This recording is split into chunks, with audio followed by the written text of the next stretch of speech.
Naveen sir. The word for the day is arbitrage, and you have 60 seconds to explain it. Great. So yeah, it's an interesting word. Let me explain it this way. By now you guys may know that yes, I'm a huge fan of RCB and a proper Kannadiga. But yes, I do love CSK.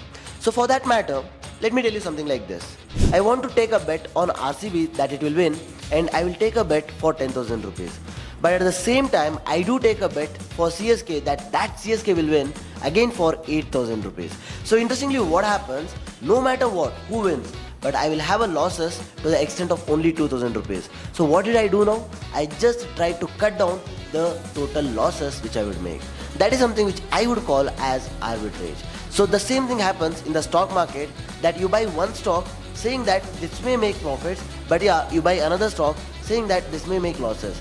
But end to end, somewhere you are reducing your net to net losses. That's arbitrage for you. That is A for you.